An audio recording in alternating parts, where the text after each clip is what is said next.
Bienvenidos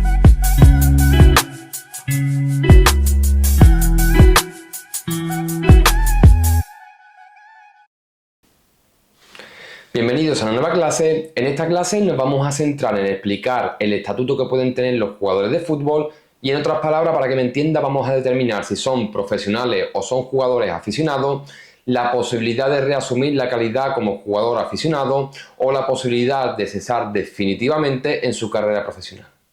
Pues bien, dicho esto, la clase la vamos a dividir en 4 partes. Una primera parte donde haremos una breve introducción sobre el origen de este precepto. Una segunda parte donde vamos a explicar cuáles son los criterios a seguir para determinar si el jugador es profesional o es aficionado. La tercera parte vamos a explicar cómo un jugador puede reasumir su calidad como aficionado y las consecuencias que ello conlleva.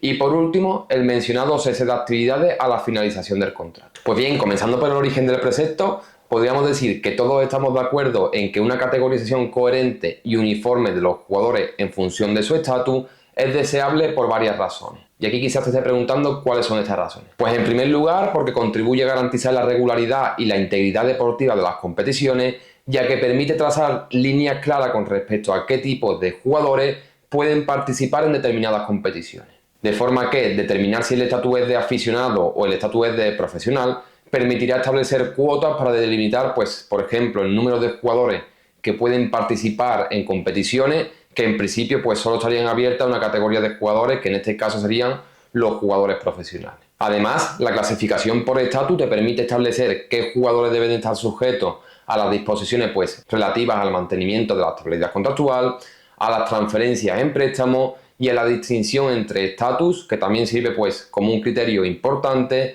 para determinar cómo deben de aplicarse determinadas condiciones de inscripción. Pues bien, realizada esta pequeña introducción, debes de saber que el reglamento en su artículo 2 solo reconoce 2 categorías de jugadores, y son los jugadores aficionados y por otro lado los jugadores profesionales. Y el precepto te dice literalmente que los jugadores que forman parte del fútbol organizado son aficionados o profesionales. No se reconocerán ningún otro estatus. Pues bien, en este sentido es importante recordar que el artículo 2 es vinculante a nivel nacional, lo que significa que las asociaciones miembros no pueden modificar estas categorías ni tampoco pueden crear nuevas categorías que difieran de las establecidas en el reglamento, donde se especifica muy claramente que o bien eres profesional o bien eres un jugador aficionado. No hay más. Y aquí tengo que decirte que aunque es cierto de que hay determinados países que a nivel nacional reconocen otras categorías, pues estos países pueden ser, por ejemplo, en Inglaterra los denominados scholar, que en español significa becario. También es posible que lo puedas encontrar en el estatus de aspirant o de stagiaire en Francia o giovani di serie en Italia. Sin embargo, ninguno de estos estatus híbridos va a ser reconocido por la FIFA ante una disputa internacional o bien por el Tribunal de Arbitraje Deportivo. Es decir, cualquier estatus que no sea profesional o cualquier estatus que no sea aficionado no va a ser reconocido a nivel internacional. Y es que así lo ha venido confirmando el TAS en su jurisprudencia y concretamente en el laudo TAS 2014-A-3610, el cual dice en su primer parágrafo que solo la definición de jugador profesional que figura en el artículo 2 del reglamento sobre el estatuto de las transferencias de jugadores es pertinente para determinar si un futbolista debe ser clasificado como profesional o aficionado. El artículo 5, apartado 1, párrafo primero del RTJ especifica que un jugador con contrato juega para un club como profesional o como aficionado, de conformidad con lo dispuesto en el artículo 2 del RTJ. En otras palabras, los jugadores son aficionados o profesionales y no hay lugar para una tercera categoría. Por lo tanto, a nivel internacional, como estás viendo, no se van a prever categorías adicionales, o los jugadores son profesionales o los jugadores son aficionados, pero no hay una categoría híbrida.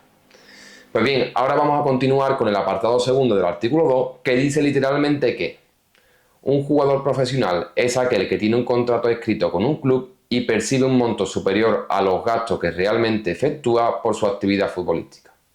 Cualquier otro jugador se considera aficionado. Pues bien, así también lo ha venido confirmando el TAS, entre otros muchos laudos, especialmente en CAS 2016-A-4843, que te voy a dejar entre la documentación. Y para que un jugador, lo que voy a decir es que para que un jugador pueda ser considerado profesional, deben de cumplirse 2 condiciones acumulativas. La primera es que el jugador debe haber firmado un contrato por escrito con su club y la segunda es que debe recibir una remuneración por su actividad futbolística que sea superior a los gastos en los que efectivamente ocurre. Es decir, que lo que gane sea superior a lo que gasta pues, por alojamiento, por gasolina, etcétera, ¿vale? Pues bien, de esta forma, si no se cumple alguno de estos requisitos, el jugador no es profesional y por lo tanto sería un jugador aficionado. Pues bien, dicho esto, quiero aclarar un punto muy importante y que a lo largo de estos años pues, ha generado bastante confusión en el sector, y es que un jugador puede ser considerado profesional aunque necesita dedicarse a otro trabajo para ganarse la vida. Y es que al final del día la ecuación es clara, y es si la remuneración que recibe de su club supera los gastos en los que incurre efectivamente para prestar su servicio como futbolista, pues a todos los efectos debe ser considerado como un jugador profesional. Y aquí quizás te preguntes, ¿y por qué se establece ese criterio? Es decir, ¿por qué no hay un límite global? Pues bien, muy sencillo, es prácticamente imposible establecer una cifra global en cuanto a la cantidad que debe de percibir un jugador para ser considerado profesional. De forma que, si tú estableces un límite de global, va a depender de las circunstancias del país, de las condiciones laborales de ese país, del código laboral de ese país, de los convenios, etcétera. Totalmente imposible. De forma que al considerar si un jugador es profesional o aficionado, se deben de tener en cuenta pues, las circunstancias específicas de cada caso, incluida pues, las circunstancias del país donde se encuentra el jugador, como hemos dicho anteriormente, los beneficios no económicos a los que tenga derecho el jugador y cualquier, incluso hay algún laudo del TAS que dice cualquier tipo de indemnización por daños y perjuicios que pueda incluirse en el contrato que esté firmado entre el jugador y el club. Y volviendo al estatus de Scholars, este que se preveía como becario en Inglaterra, el TAS se ha pronunciado sobre esto y ha considerado que una remuneración mensual de aproximadamente 400 libras esterlinas pues superaba los gastos efectivamente realizados por el jugador y por lo tanto, en el caso que se comenta en el TAS, pues se entendía que adquiría la condición de profesional. En cambio, en Bélgica se consideró que una remuneración de 400 euros no superaba los gastos realizados por el jugador y por lo tanto debía ser considerado como jugador aficionado. El último ejemplo tenemos el de Portugal, donde el TAS en el litigio 41, 48, 49 y 50 determina que los denominados convenios de formación deportiva se consideraban profesional a todo jugador que percibiera un salario de 250 euros al mes siempre que incluyera la manutención y el alojamiento.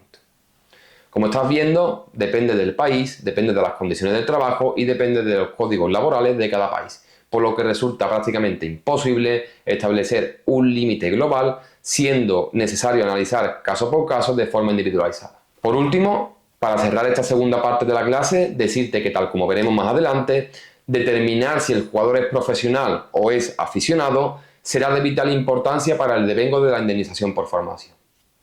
Pues bien, dicho esto, continuamos ahora con la tercera parte de la clase, donde vamos a comentar la readquisición del estatus del jugador amateur. Pues bien, en este sentido tenemos que traer a colación el artículo 3 del reglamento, que viene a decir lo siguiente. 1. Un jugador inscrito como profesional no podrá inscribirse de nuevo como aficionado hasta que transcurra al menos 30 días después de su último partido como profesional. 2. No deberá pagarse ninguna indemnización en el caso de reasunción de la calidad de aficionado. Si un jugador se inscribe de nuevo como profesional dentro de los 30 meses siguientes a la reasunción de la calidad de aficionado, el nuevo club deberá pagar una indemnización por formación conforme al artículo 20. Pues bien, aquí principalmente hay que comentar 3 puntos. El primero es el límite temporal, el segundo es el pago de la indemnización por formación y el tercero, los mecanismos de formación y el límite temporal de los 30 meses.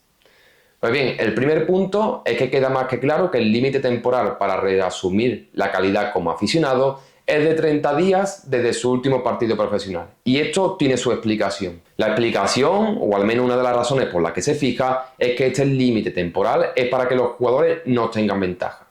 Y aquí quizá puede que te estés preguntando, oye Mario, ¿y cómo pueden obtener ventaja?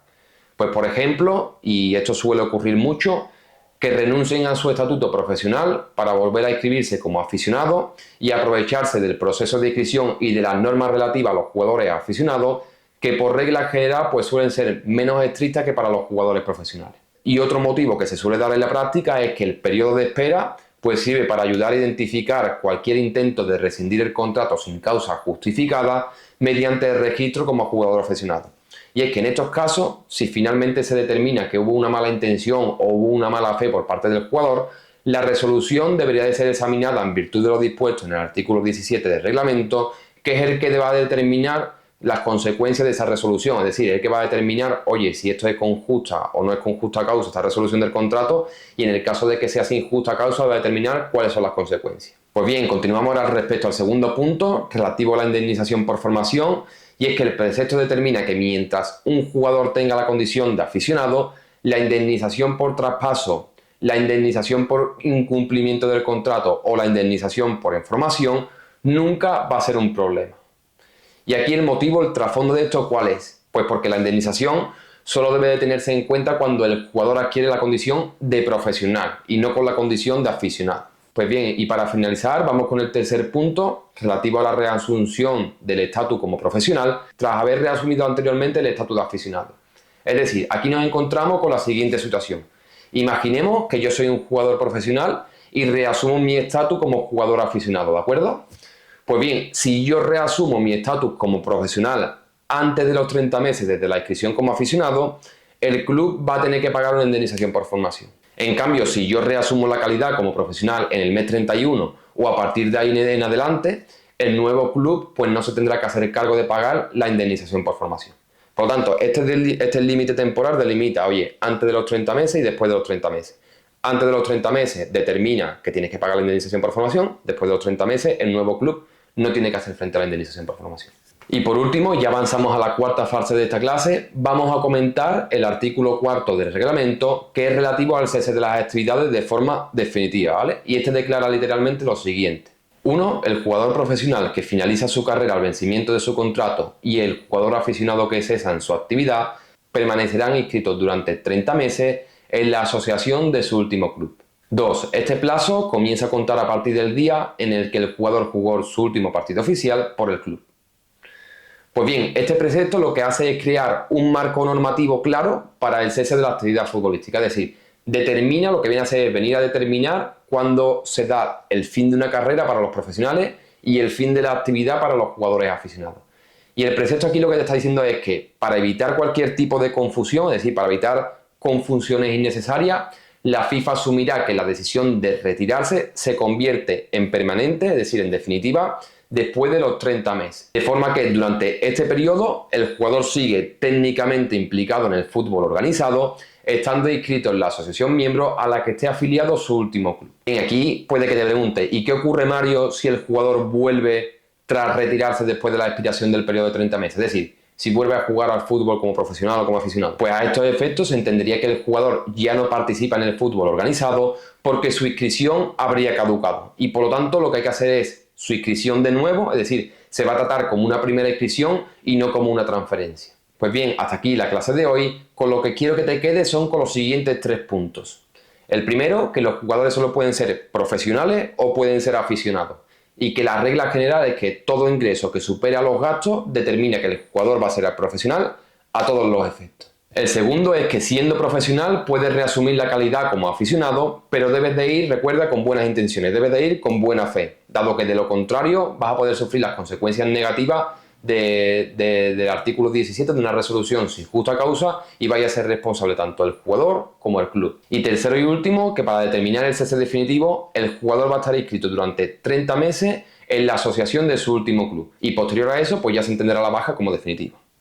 Pues bien, esto es todo por hoy, espero que la clase te haya servido de interés y nos vemos en la próxima clase. ¡Chao!